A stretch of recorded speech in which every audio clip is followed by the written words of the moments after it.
Good afternoon, everyone. Welcome to the latest lecture of the World War II Discussion Forum's Fall Series. I'm Greg McNiff. I'm the founder and executive director of the group, and I appreciate you joining us this afternoon. Before I introduce our speaker, I want to briefly cover the usual housekeeping items. First, our speaker has graciously agreed to take questions after his prepared remarks. You have two ways to ask a question. You can either use the Q&A box at the bottom of your screen, and I will read out your question to our speaker, or if you prefer to ask your question directly, please use the raised hand feature at the bottom of your screen, and I will call on you to unmute your line. Regardless, please be respectful of our speaker and the audience when asking your question. We'll take about 15 or 20 minutes of questions and go to about 2 p.m. New York time. Second, donations are always appreciated. Please note there's a donate tab on the website. Third, the website has been updated for the fall series. Would love your feedback on that. Fourth, after 96 lectures, I've given in and started a YouTube channel where the last 3 talks are uploaded there. We're also recording today's talk. The link to that channel is at the top of the website. It's a little red icon that will link you to the YouTube channel. Third, or I should say fifth, and finally, you can send feedback through the website at wwiidf.org. Now to this afternoon speaker, and someone I'm really thrilled to have. David has spoken for us before, so candidly, I don't think he needs any introduction, but I certainly want to give him that. David Winkler is a retired Navy commander, having received his commission through Penn State ROTC. Having earned his PhD at American University, he served as staff historian at the Naval Historical Foundation for 25 years. He has taught at the U.S. Naval Academy and Naval War College and held the Charles Lindbergh Chair of Aerospace History at the Smithsonian.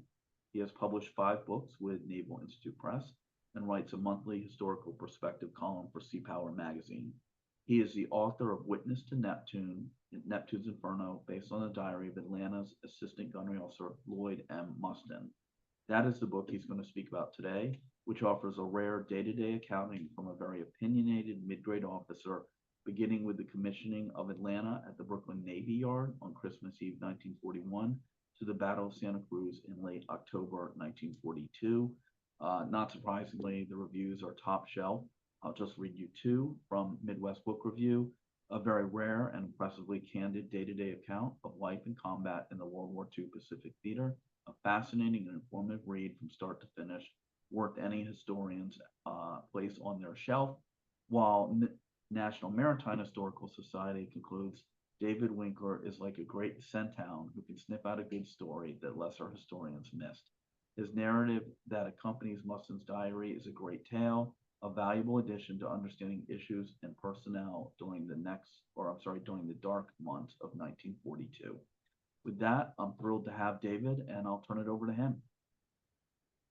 Hey, thank you very much, Greg, for that introduction. And I'm it's happy to be back here. Had the opportunity to talk about the Langley book, Navy's America's first aircraft carrier last year. And I label this, I'm hoping that this is part 1 of a 2-part talk, in that there's 2 books involved in this series. So if this goes well, hopefully sometime next year you'll have me back. If it doesn't go well, this is part 1 of a part 1 talk. And the reason I'm saying it is a part 2-part story is that we have Witness to Neptune's Inferno. Then we have the follow-on book that just came out this April. Neptune came out the previous April. This is the Mighty A, which is focuses on the history of the light cruiser Atlanta, the ship that Lloyd Mustin served on. So why do I have 2 books? Well, let's get to this genesis of how I got to 2 books. It all starts back in 2001. I'm doing an oral history with Hank Mustin. Hank Mustin is the son of Lloyd Mustin, and his oral history is it's available online. If you Google Naval Historical Foundation oral histories, you'll see it there. Mustin was this Cold Warrior involved with the maritime strategy in the 1980s. And he comes from a very interesting family, as the introduction of his oral history goes into.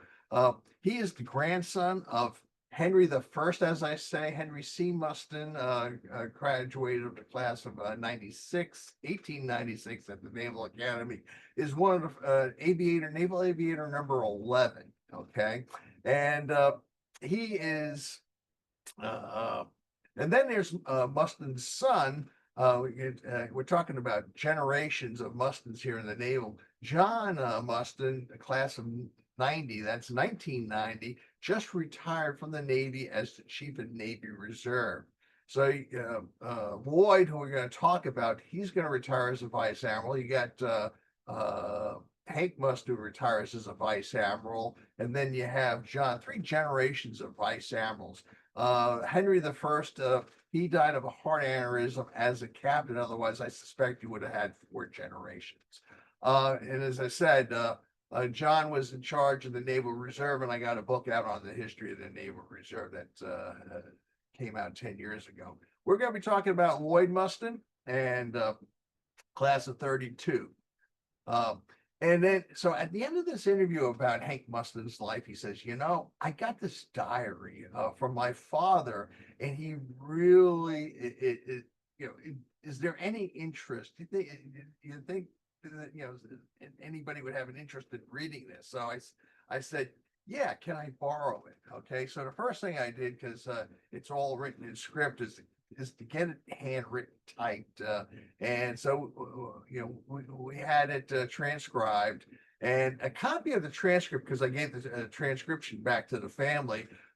Somebody in the family snuck a copy of the transcript to Jim Hornfisher, who wrote the book Neptune's Inferno, and so there's a couple of quotes from the diary in Neptune's Inferno, which was a bestseller back, I guess, about the 2008 time frame. And in the title of the book, I kind of pay homage to Jim Hornfisher, the late Jim Hornfisher, and because of what you're about to see, how he plays a part in the story. I have this book project, and I'm working on this part-time because I'm working at this time at the Naval Historical Foundation as a staff historian. And the idea is to have this diary and also talk about the history of the Atlanta all in one book. And this got into a really long narrative, about 200,000 words. And so I turned this, to Jim Hornfisher to take a look at, because not only is he a great author, but he was a literary agent, got a lot of other naval authors published. He took a look at it, and here's some of the research that I put into this to get up to 200,000 words. A lot of secondary and primary source from different archives, oral histories. I put some work into this thing. And so Jim takes a look at this thing, and he basically says there's just too much here, and it's publishers are really aiming to publish books about 100,000 words. This is going to be a tough sell, and so he suddenly it gets very busy for me. I'm the class of 57 chair of naval history at the Naval Academy. This is back in 2019. And then I get this opportunity to be the Lindbergh Chair at the Smithsonian to write a history of the Navy's first aircraft carrier. Once that's all out of the way, I come back to the book, and Jim advised me. He says, what you need to do is really, you got two books here. You got Mustin's diary, and Mustin in his diary is really focusing on his view of the war from the perspective of a relatively junior officer who's as a participant. So he's looking at the big picture. He's really not writing too much about the Atlanta in his diary, except for we're here, we're there, and he has a couple of observations about the captain and the XO. The Atlanta story itself, that really is a whole different book. So I was able to divide break this 200,000 word. Yeah, there's a little overlap, obviously, but what you have is two different stories. So I came up with Witness the Neptune's Inferno, paying homage to Jim, who wrote the original Neptune's Inferno last a year ago in February, and then the Mighty A came out this past March. Both are published by Casemate, and the reason for that is I have two other books that were published in the past year. The Langley book and a memoir of Admiral Holloway with the Naval Institute Press. So I needed to kind of work with two different presses and publishers, and it was Casemate great people to work with. Today I'm going to focus on Witness the Neptune's Inferno, and want to talk about who is this Lloyd Mustin guy. Okay. As I mentioned, his father is a graduate of the Naval Academy, and he is the father, Henry I. Before he goes into aviation, he is one of the Navy's top gunnery guys. He graduates from the Naval Academy. One of the things he gets plugged onto is he's on the investigation board for the sinking of the Maine. So he gets involved in that. He gets over into the Philippines campaign, and then he gets into gunnery. And the problem is our gunnery at the turn of this, the 20th century was atrocious. So he's developing a lot of range finding devices. He has got quite a few patents. He's incoming surface officer. He is assigned as to the USS Kansas. And prior to Kansas's deployment around the world with the Great White Fleet, he's assigned to the Washington Navy Yard, where he's working in gunnery, and he meets Corinne Montague in Washington. You can see she is a socialite. She's from a very distinguished, a lot of Navy in her family, and they get married in October 1907, right before he heads out for the round the world cruise. And she actually does a lot of following of the Great White Fleet. So they meet up in Australia and places like that. Afterwards, he's assigned to Philadelphia, and this is where Lloyd is going to be born. I believe 1911, and eventually Henry is going to be in Philadelphia. There's a family friend who has an airplane, gets up for some airplane rides. Corinne actually gets up into the aircraft for a couple of hops, and Henry is sold on aviation. He wants to become an aviator, and he becomes aviator number 11. And because he's a rather senior junior officer, he eventually is assigned to Pensacola to set the place up as the cradle of naval aviation. On that picture below, he is sitting to the left of the fuselage. You see that aircraft. Here is Mustin with his two sons, Lloyd and Henry, and they are witnesses to Henry actually flying off to North Carolina in 1915, the first cat shot of a naval officer being catapulted off a ship. Mustin's going to get himself in some trouble as they have a couple of deaths. Unfortunately, aviation is not the safest profession in the Navy at that time. And he's actually he gets his wings of gold pulled from him, and he's not promoted to captain.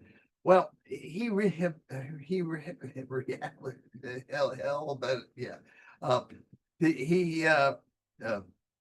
reestablishes himself because they have this big ideas contest on how to go after the German submarine pen. So he comes up with this idea of because the airplanes from England don't have the range to get to the German submarine planes, why don't we have a fast speedboat that can get close to the German submarine planes, go 50 knots, give yourself enough air to lift an airplane off, and then planes can drop bombs on the submarine pens and they'll have enough fuel to get back to England. So he comes up with this sea sled idea. And on this picture, you can see it's tested on the 15th of November, 1918.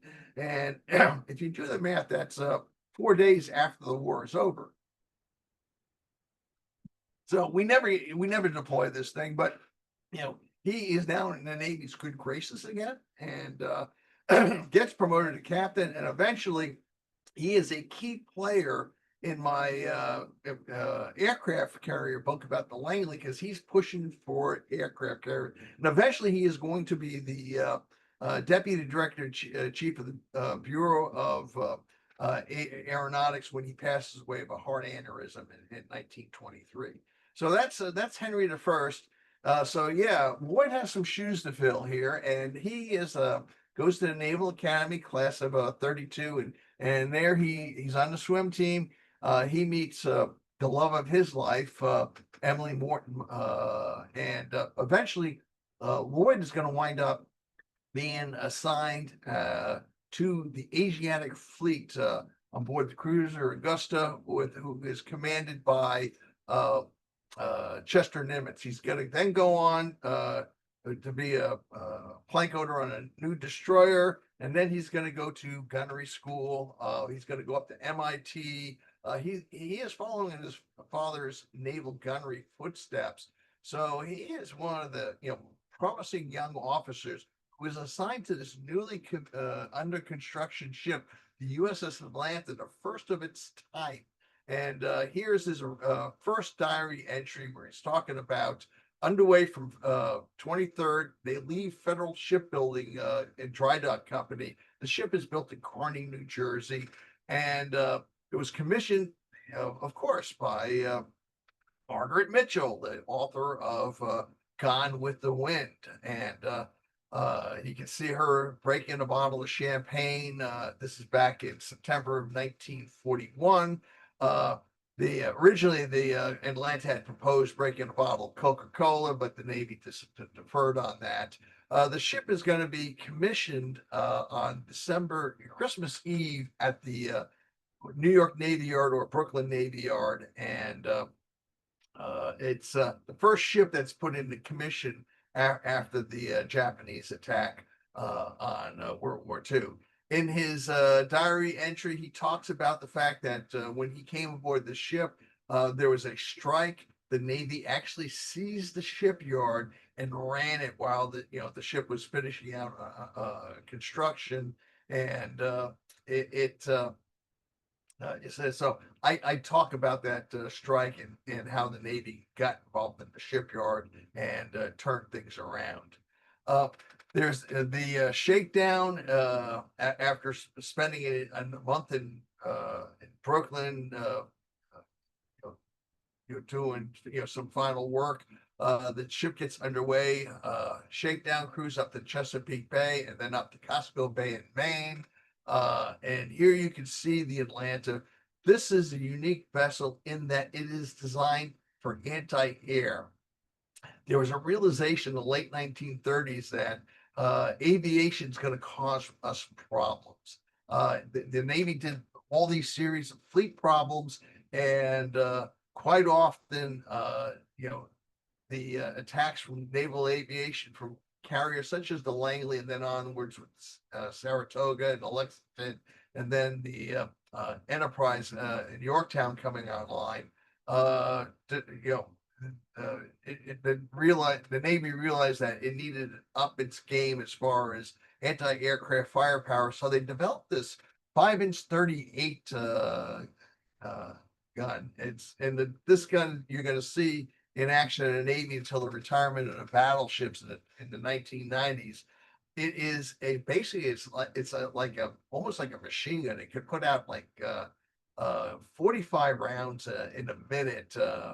As fast as you can load it, it will fire. And it's got a radar fire control system. You can see this ship's it's got 3 mounts forward, 3 mounts aft, and 1 on each side. That is a lot of firepower. Plus, it's going to have batteries of 1.1-inch machine guns. And and then they're going to be adding pom-pom guns, Bofors, that we're going to be, we're going to get the designs from overseas. This is a weapon that is designed to take on the Japanese air attacks. So here we see the Atlanta transits the Panama Canal in late April, and gets to Pearl Harbor in early May. Just misses the deployment of the Hornet and the Enterprise that came back from the Doolittle raid.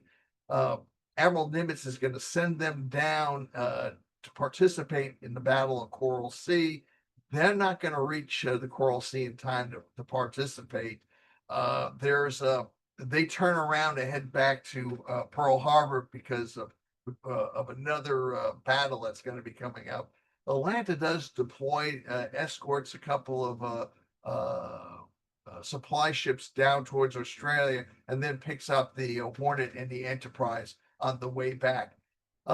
Throughout his diary, Mustin, puts down the the different patterns as far as the formations that the ship was involved in. Here, you see Atlanta is at the top of this circular formation. Enterprise is in the middle with the Hornet, and Enterprise is what you would call as the guide. Everybody's kind of focused on the Enterprise. You have the two oilers, Platt and Cimarron, and then the Hornet is bringing up the rear. The high value units, and the two oilers has high value units. I would argue that the oilers are almost as valuable as the aircraft carriers, because without fuel, the fleet is not going anywhere. And the loss of the Neosho at the Battle of Coral Sea was almost as big a crippling blow to the fleet as the loss of Lexington. We were short of oilers at the time also. Mustin was not too happy about this formation, because if you're going to attack this formation, you have your anti-air aircraft ship should be actually closer to the high value targets in the formation. So that's he's going to have some talks, and he has some connection. Now, here's a diary entry. Saw George get his Navy Cross on the deck of the ship, presented by Admiral Nimitz. And he says, Nimitz remembered him from the days on the Augusta,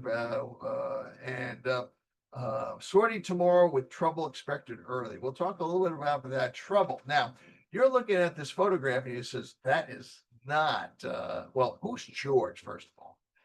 Why would he be invited to come over to see George? Well, George is George Murray. George Murray is the commanding officer of the Enterprise.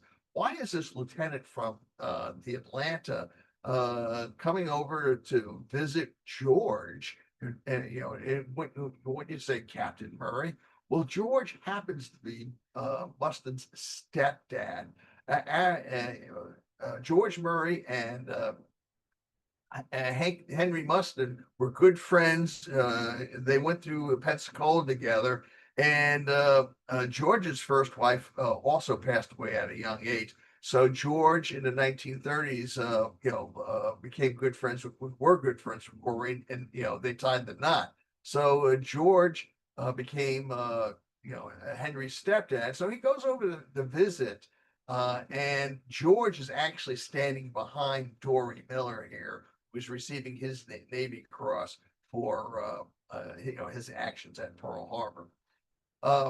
The trouble is Midway. So Mustin goes down to the cabin there on the Enterprise with his stepdad, and Pete Michener comes in from he's the CEO of the Hornet, and then this fellow Raymond Spruance comes into the office and says, "Hey, I just found out I am going to be taking charge here. Vice Admiral Halsey, he's down with a skin condition, I don't, and Mustin's looking at this guy, Spruance, and he's there like, he seemed to be very unsure of himself.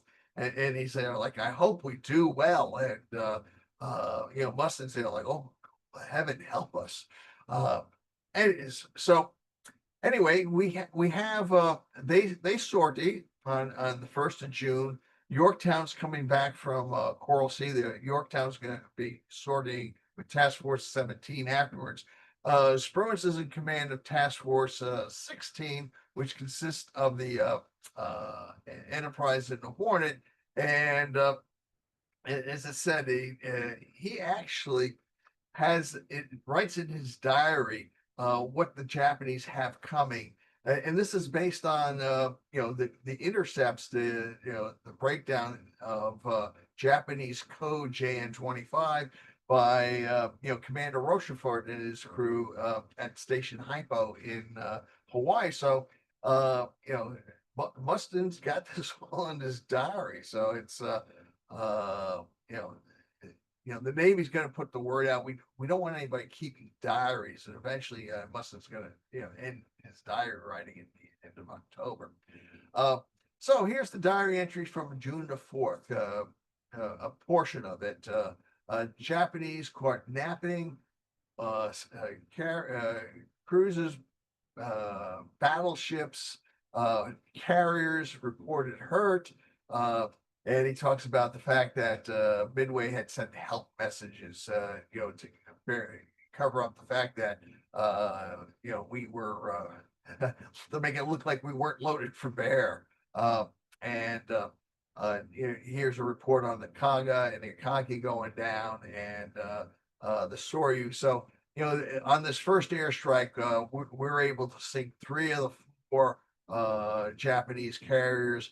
On the Hiryu is going to get off actually 2 strikes that eventually is going to cripple the Yorktown.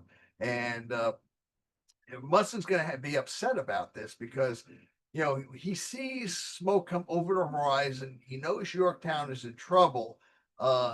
Yorktown would have really benefited from the anti-aircraft capabilities that Atlanta had. But he was kind of still a junior, so he kind of regrets in later years not being more insistent on asking to have the Atlanta transferred to support the defense of the Yorktown. Had Atlanta been transferred down to Task Force 17, maybe it may have been a different outcome. As far as the Battle of Midway was concerned, this is an incredible quote as far as he really thinks that Spruance could have done much better. Yeah. Uh, uh, it is. I can't see how this bozo can't be relieved of his command when the story gets to the Navy Department. King, I don't believe will take this sort of muffing, fluffing indecision and failure. And it's this is Mustin's reflection. Yeah, we sunk 4 aircraft carriers, but we could have got the rest of the Japanese fleet. And the thing is, he is he has an understanding from these reports, the fog of war, that the Japanese suffered a lot more as far as their battleships, cruisers being damaged. There's no realization here that it's the Japanese, all they lost was those 4 aircraft carriers. Had we decided to go forward at night, do a night engagement or a surface engagement with the Japanese fleet, we would have had our clocks clean. So, but this is what he's looking at, from perspective of a junior officer as the battle concludes. The Atlanta returns to Hawaii, and then there's a down period.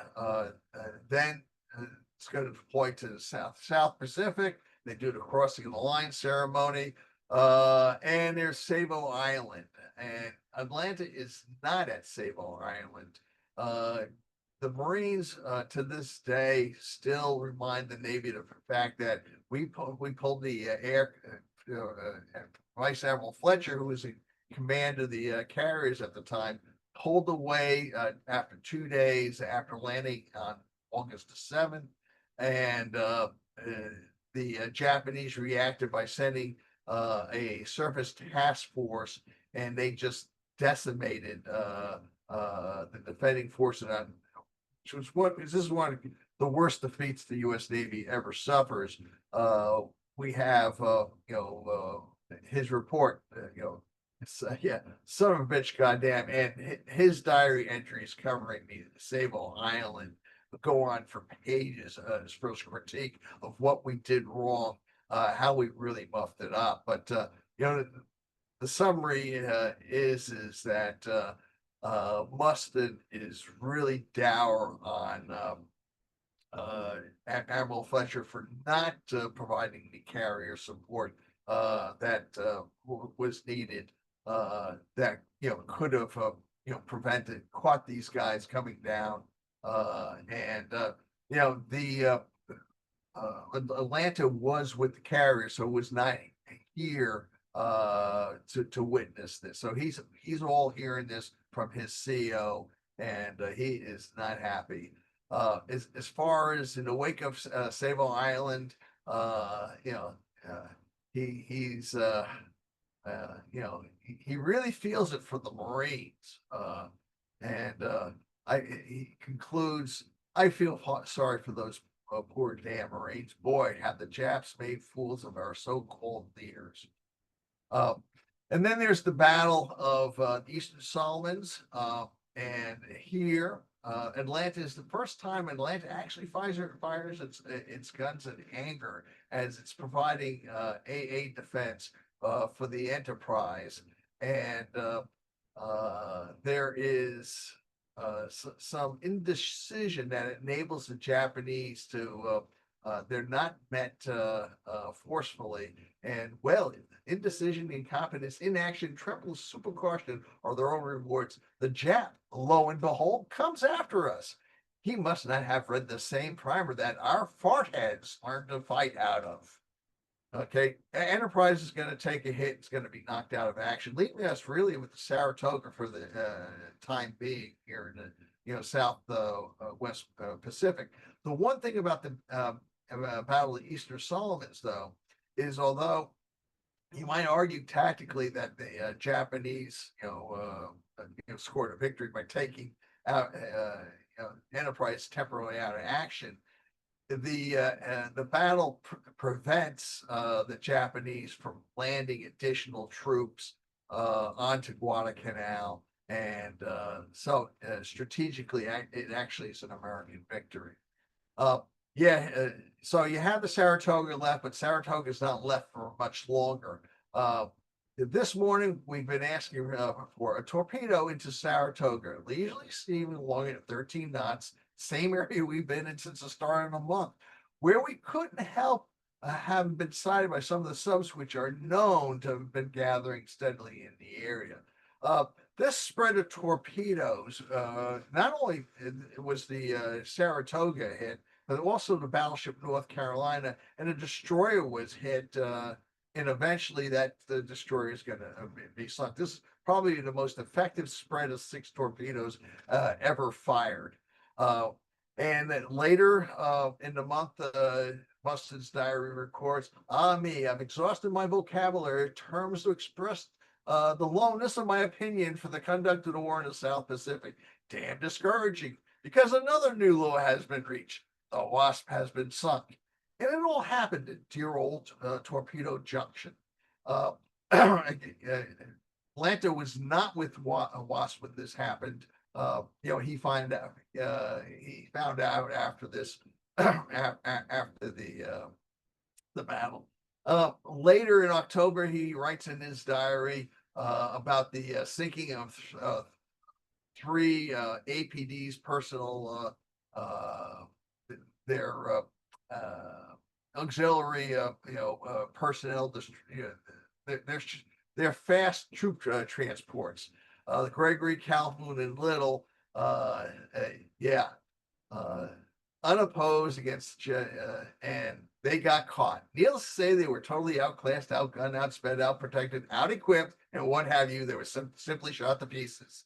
Just a stone in a vast mosaic picture of the results of perfectly incompetent, unqualified, stupid, and pusillanimous leadership that has characterized this campaign from the start right on down now, bitterly across the disgraceful finish is only just around the corner. This diary entry was made on October the 19th. The next day, there is a completely different tone. Best news today since the raid on Tokyo. Halsey, Wild Bill, the man who shook the Japanese morale with the Task Force 16, who carried the 14 B-20 fives that made that Tokyo raid, is back on duty and double the game. Robert Bromley, who had been in command, is out. Halsey replaces him. There'll be some changes made in the Solomons, Mr. Moto. This is the greatest shot in the arm that we've had in this war. So, yeah, as far as Halsey, Mustin, big fan, and it's not going to take too long for Halsey to engage the Japanese. There is the Battle of Santa Cruz, which Mustin is not involved. He's in a separate task force that is sent to try to block Japanese reinforcements from laying on Guadalcanal. Instead, the Hornet and the Enterprise have this pretty intense carrier engagement, which, tactically is kind of a Japanese victory. The Hornet is going to be sunk. Okay. And the interesting thing about at this time is Mustin's stepdad, George Murray, had been promoted to Rear Admiral, and he had been promoted to command the task force that was commanding, the Hornet, and he has to be evacuated off his flagship. Interesting is we decided to scuttle the Hornet, and the ship that is assigned to scuttle the Hornet is the destroyer USS Mustin, that was named for Lloyd's father. Unfortunately, Mustin's torpedoes do not get the job done. It's a Japanese reach the scene in the middle of the night and basically have to finish the ship up. They were hoping to tow the ship back to Tokyo, but the ship was just too far gone. So, anyway, that sets up Mustin's diary entry ends on October the 26th. The good news is that Lloyd Mustin did the most extensive oral history at the Naval Institute in the 70s and 80s with Paul Stilwell. And so, a lot of the background information about George Murray and a lot of his afterthoughts I put into the context portion of the book. Comes from the diary. He talks about the naval battle of Guadalcanal. So, naval battle of Guadalcanal happens in mid-November 1942. There's like two parts of it. The part that happens on Friday the 13th, early morning on Friday the 13th, and then 2 days later, there's the climactic battle between the battleship South Dakota and Washington and battleship Kashima and another Japanese surface action group that will end very badly for the Kashima. In this case, we are facing two battleships, and the Japanese are setting down to bombard the Henderson Field, and the idea is that the Japanese want to take out Henderson Field so that they can land reinforcements without fear of being attacked by the aircraft that are based there. We realize that they're coming, and there is Rear Admiral Dan Callahan is put in charge. There's another admiral there, Norman Scott, who is a little junior to Callahan, and he is kind of a witness. He's going to be kind of like a witness on what the bridge in the Atlanta. You can see this formation. There's a lot of armchair quarterbacking about this engagement. Callahan sets up a column of ships and basically runs this column of ships right into the Japanese oncoming formation, which is not very organized because the Japanese coming down it ran into a lot of squalls. They got separated. So what's going to happen in this battle, and you can see the formation. There's 4 destroyers, the 5 cruisers, and then Van, there's 4 more destroyers. Atlanta is going to be the lead cruiser. Callahan's going to be following in the San Francisco, a ship that he had once commanded. That's why he made it his flagship. He should have been actually on board the Helena, which had a much more superior radar, and he would have had a better picture of what the situation is. As it was, the formation, they can see the Japanese on radar. The Japanese do not have radar. Kind of squander that radar advantage and just run right into them. And what happens is one of the Japanese destroyers sees something and illuminates the Atlanta. Okay, the captain of the Atlanta orders counter illuminate, and Mustin and the head the gunnery officer by the name of Nicholson say F that, fire, shoot out the lights, shoot out the destroyer, because once the ship is illuminated, we know what's coming next. So it was quite remarkable that the Atlanta was able to sling around its 5-inch 38 and start putting bullets on target before the gunnery team on this Japanese destroyer can start pulling the trigger, and they quickly knock out the lights and do severe damage to this Japanese destroyer. The problem is that the Japanese excel at night fighting. They did a lot of training during the pre-war period. And one of the things that the Japanese did, one of the things that we perfected was smokeless powder, so that during a daytime gun battle, you would see plumes of black smoke coming out. Unfortunately, doing at night, what you see is bright flashes, and it silhouettes your ship. The Japanese at night decided to maintain the smoky power, smoky gunpowder, so that concealed their gun flashes. And the Atlanta basically firing away, basically just attracted itself as everybody started shooting at the Atlanta. And unfortunately, even the San Francisco got in a few salvos before they realized that it was a blue on blue situation. One of the shots, hits the bridge, kills Norman Scott, and eventually, Atlanta's going to take 2 torpedoes. It's going to be out of the fight very early, and on the next day, they make a decision to scuttle the Atlanta. Juno, the sister ship that was also built at Federal Shipbuilding, is torpedoed during that battle, and on its way escaping from Guadalcanal, it's going to be torpedoed. And the commanding officer of the formation thinks that everybody is gone. Unfortunately, there were survivors, and I think only about 10 of them survived. The Sullivan brothers, all 5 of them perish. So that people know about the demise of the June. That story is well known. Same day, the Atlanta is scuttled in what's going to become known as Iron Bottom Sound. The crew, it's taken ashore. The Atlanta's gunners are assigned shore battery duty, and the Japanese do land some transports that are attacked by aircraft from Henderson Field that were not destroyed, and then these transports are almost like in point blank range of the gunners from Atlanta. So Atlanta's gunners have an opportunity to exact some revenge. Mustin's going to go on.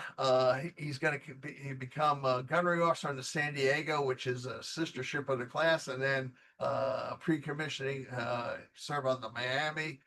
He's going to work for Willis Lee, the admiral who was on board the Washington doing that battle, the second night, November the 15th, 1942. Then he's after the war, he's going to command a destroyer. He's going to become an ASW, anti-submarine warfare. He's going to get into nuclear weapons. Okay, command a destroyer tender, and work his way up.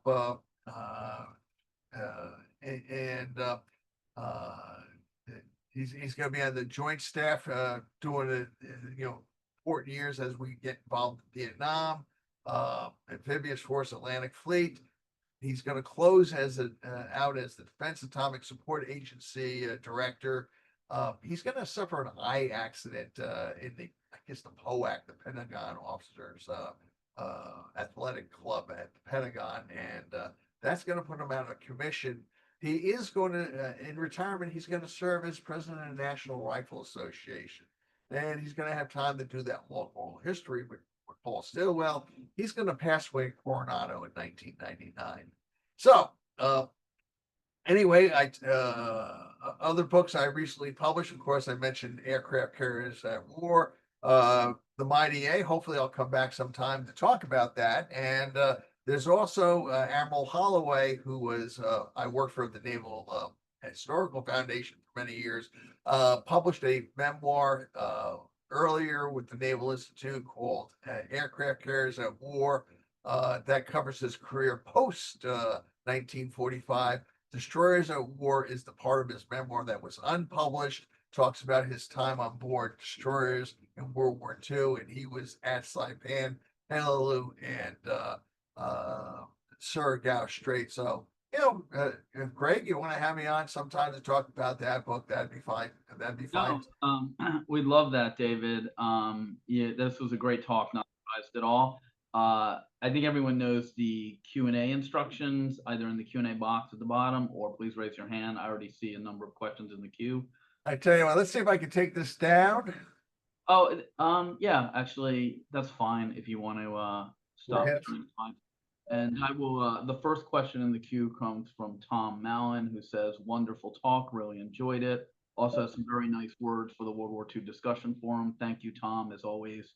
The donate tab is on the website, and we're sorry to hear about your, it sounds like your house ridden for a few days, but we hope you make a speedy recovery. And I would just point you to our social media channel if you're looking for more talks of this caliber. Getting to your question, Tom asks, why did the Navy allow for Submarine Alley to exist? Well, this is one of the reasons, Lloyd Mustin's asking the same question. And what basically, we pulled the carriers away south of Guadalcanal and basically just had them cruising in circles. So they're far enough away from the Japanese land-based aviation, so they're not being hit by, they're not being threatened by, Japanese Betty bombers, for example. And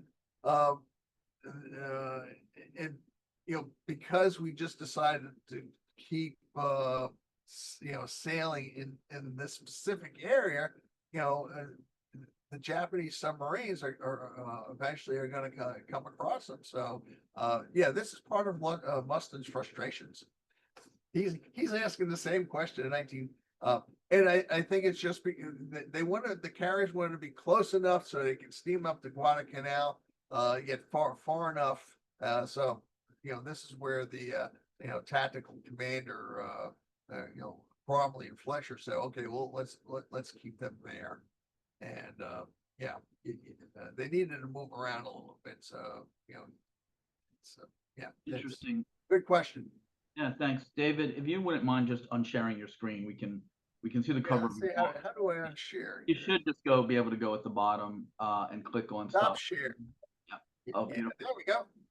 Next question from Michael Fink. In discussing ships that would have been better suited for some of these skippers during these engagements in terms of superior gunnery radar, do any of those officers talk about that in oral histories or acknowledge those facts, reasons behind them in post-war accounts? Thank you. Yeah, Mustin really goes into great detail about the radars and the fire control systems in his oral history, and I talk a little bit about that in the book itself. He talks about, for example, while the ship was at the Brooklyn Navy Yard, with the way they trained uh, the fire control radars, they tracked submarine subways crossing the Manhattan Bridge. So it was thank you, Interborough Rapid Transit System for providing, the targets for our cruises to track. So yeah, there's a Lustig's oral history, and you can find it. Yeah, the Naval Institute. I think you gotta pay to play to take a look at it online, but he really goes into great detail about it. Yeah. Paul Stillwell also came out with a really good book I'm trying to look at about Willis Lee and the Washington. There is a portion, and he talks about how well calibrated the Washington's guns were. Atlanta was assigned with Washington at the end of October. Washington goes off beyond the horizon, and the Atlanta is the target. Of course, they offset the range so that Atlanta is not blown out of the water. And Mustin's on the stern of the Atlanta, and he's watching the shots land right in the wake of the ship. So it's the fire control on board what Washington was just superb. Yeah, you know your New York subway history too. A follow up from Tom: why was Mustin so down on Spruance? Yeah, uh, good follow-up question. Okay, so you have the situation where we have this great success. We sink 4 aircraft carriers, and then Spruance decides to turn the fleet to the east, anticipating that Yamamoto is going to try for a night engagement. And this is exactly what Yamamoto does, is he says, okay, well, we may be able to catch these guys and do a night engagement. Well, so Yamamoto does, turn, the combined fleet in an eastward direction, and Spruance, realizing that night fight, the U.S. Navy is not going to do well, is heading east. Now, Mustin's complaint is that because of that, the next day we are out of aircraft range, and we're not able to follow up with the attack on the main battle fleet. We do catch there are 2 Japanese heavy cruisers that have a collision with each other, and we're able to catch up with them and sink one and heavily damage another one. But basically, much of the Japanese, the whole Japanese battle fleet, except for those 4 carriers, get away. So Mustin's argument is that, hey, we have radars all over the place. We could have seen these guys coming over the horizon, and we had the speed to, if we saw them, we could have turned tail and been safe, but we did not have to go as far east as we had to. So that's the crux of the Mustin's argument, and in his oral history, he stands by that argument like 40 years later. I did want to ask one quick question, then we'll go to Mark and Mike, and that is, did Mustin have any specific remembrances on Nimitz, or could you just talk a little bit about his view there? I realize it wasn't. Well, he was really impressed about how Nimitz was. He knew, not only did he know you, but he knew your family. He really was people detail oriented. So, after his command of Augusta, Nimitz is assigned to the Bureau of Personnel. Okay, and so his selection as the commander-in-chief in the Pacific, relieving Kimmel, he was not on the top of the pecking order as far as flag officers who could have taken that job. But the thing is about being assigned to that job is he knew all the service records of the officers involved. He knew what the capabilities of the talent was. So when he came out there, basically he had sent these guys out there. So there was no wholesale relief. He says, guys, we're the team we're going to put together. We're the team that's going to prosecute this war. And, he had faith in that team and, they performed for him. No, absolutely. Mark, if you want to unmute your line and ask your question. Great. Thank you. Thank you for the talk. This is interesting. My question is, there was a lot of criticism of upper management, shall we say. And I'm wondering if, from a historian's point of view, to what extent that criticism is justified, and particularly since, the enemy gets a vote, so to speak. It may, he was critiquing mistakes, but then, of course, we had a very good, very respectable enemy, in terms of the Japanese. And then also when in these criticisms, I don't have the context myself, the knowledge to say whether the admirals knew about this and knew it was a calculated risk, or was it maybe a breakdown in communications? There's a lot of context that I'm kind of missing. So bottom line, from an historical point of view, how justified are his criticisms given all that kind of context? Thank you. Yeah, and that's one of the reasons. What I do is the way this book lays out is I kind of break down his diary into chapters, and so a diary entry may cover a page and a half, covering a couple of days, and then out days of time, and then what I do is I go into like 6 to 10 pages of critique of what he's talking about, and is his critiques valid? So I'm kind of saying, yeah, he was justified. And one area, I guess the one commander, I guess he would he really was frustrated with was this Robert Bromley, who was the commander of Southwest Pacific. Bromley was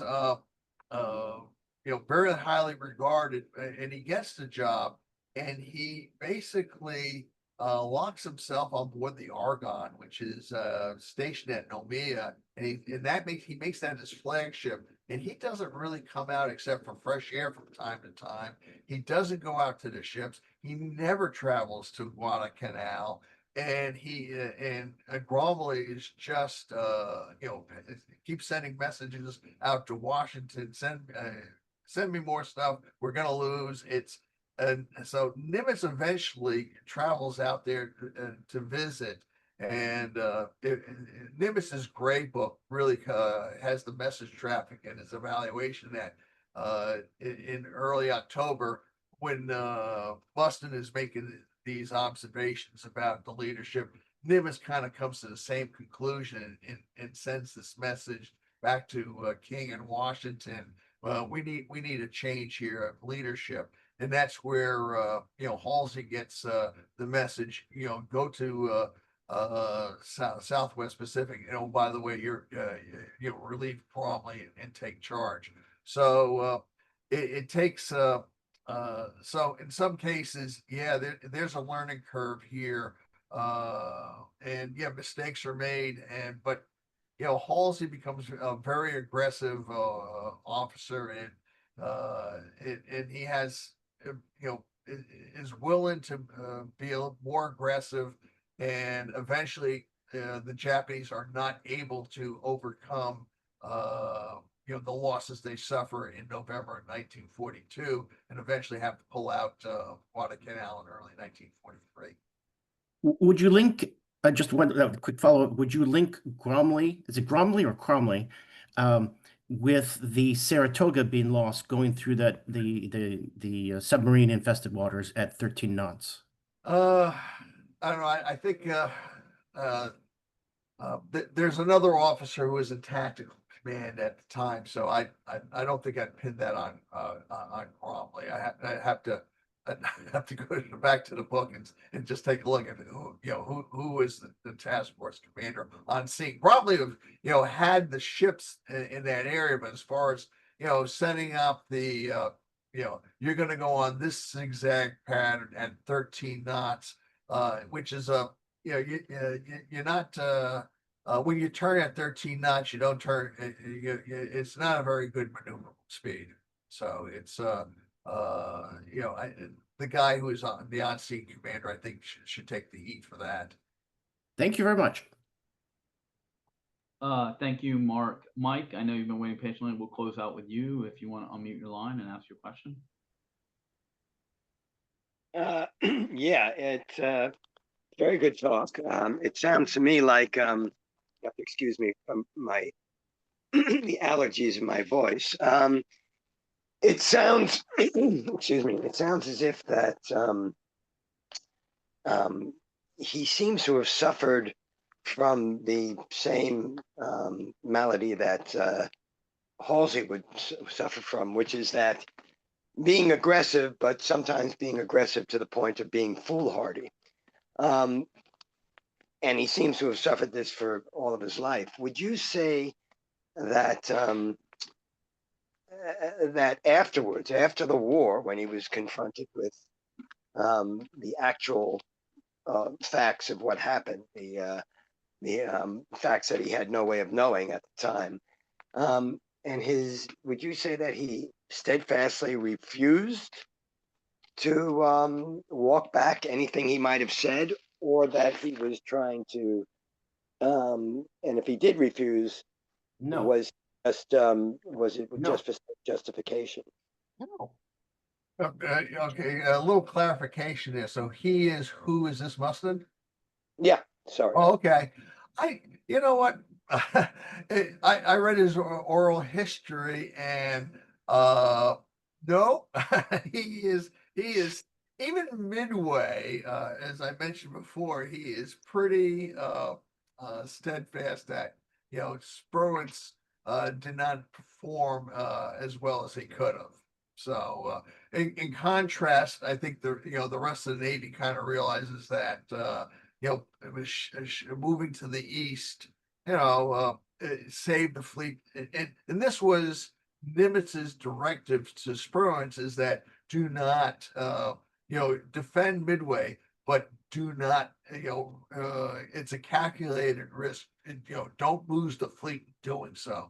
So, I think, Spruance, he executed Nimitz's intentions. So we give him, we give him high marks, and this is the big debate between historians: which of these two vice admirals or future admirals, Spruance or Halsey, were the better two? Because at the end of the war, they're flip flopping. The battle fleet.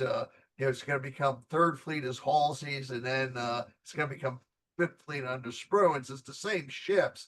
It's just who's in command, and Halsey's going to obviously at the end of the war he's going to take some heat for how the Leyte Gulf battle played out, and also the typhoon in December that we're going to lose some ships to the Japanese. So Halsey's going to have some issues later in the war. But the two admirals had basically had two different demeanors, two different approaches. But did he? And I'm talking about Mustin. Did he have this same kind of unbridled aggressiveness in his attitude in the post-war era? Yeah, he didn't have any. He didn't have any future, combat roles. So he's going to become. I'd be interesting, to take a look at his advice on Vietnam. The interesting thing though is his son. okay, Henry, his son is, and it's interesting. I was at this history symposium yesterday at the Naval Academy, and there was a talk about his son, Henry, and Lloyd sends, calls his son up because he's due for orders, and he says, "You need to go to Vietnam. You need to go in country because when promotions come around, they're looking at what you did in war and how aggressive you were." So he pushes his son to go into Vietnam, and his detailer says, "You don't want to go to Vietnam. You're going to get yourself killed. We can set you up to be a flag aide, and we don't send Naval Academy graduates to Vietnam. They're out in the fleet." Uh, Lloyd Mustin says to his son, "Ignore that, get orders into Vietnam." And so he gets into Vietnam, and he's with the patrol craft, and the PBRs and in the Delta, and he's involved in the fight. Later on, Hank Mustin is commanding the Strike Force Atlantic, and he's coming up with this idea that, okay, we're going to go after the Russians. We're going to take our carriers into the Norwegian fjords and use the Norwegian fjords as cover, and conduct airstrikes against the Russian bases up in Murmansk. So the son certainly has the father's DNA. Well, I'm sorry to hear that. Yeah. Thank you. Okay. Thank you, David. That was a great talk. I think this is a good time to end it. Again, the book is Witness to Neptune's Inferno, The Pacific War, Diary of Lieutenant Commander Lloyd M. Mustin, USS Atlanta, by David Winkler. We're thrilled to have him back again, and I'm sure we will have him back again. Please join us this Tuesday, September 23rd at 8 p.m. when historian Peter Fritchie will speak on his forthcoming book, 1942, When World War II Engulfed the Globe, which offers a gripping ground-level portrait of the decisive year when World War II escalated to a global catastrophe. Hopefully you can join us. Until then, thanks for joining us this afternoon. And David, thank you very much for a great talk. Okay. Great audience. Thank you. Take care, everyone.